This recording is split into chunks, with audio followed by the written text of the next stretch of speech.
Sports media is hyping a wide-open, three-way battle for the 2026 Formula One Championship heading into the summer break.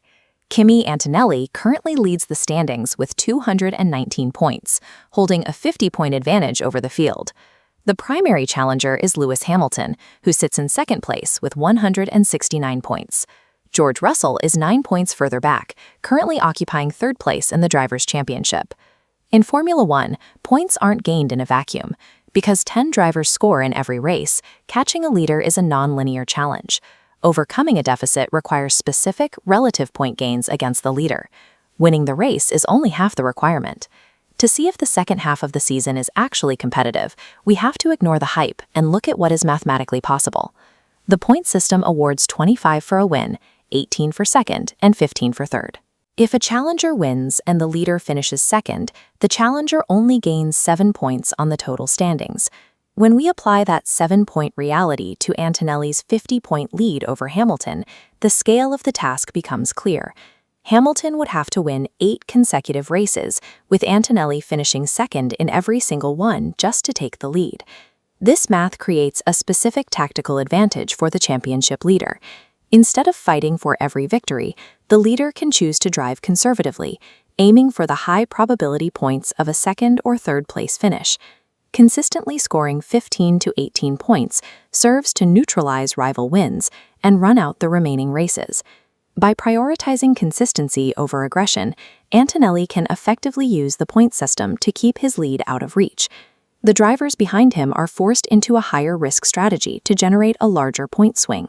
They must push the car to its absolute limit to secure wins, while also chasing the bonus point for the fastest lap. This extreme pace forces tires past their thermal window and subjects the power unit to critical mechanical stress. At this stage, the most significant variable remaining is the DNF, the did not finish. If the leader finishes with 0 points while a rival wins, that 50-point gap is cut in half in a single weekend.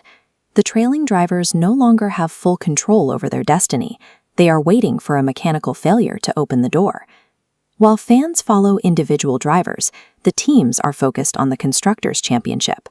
A team's success is determined by the combined points scored by both of their drivers.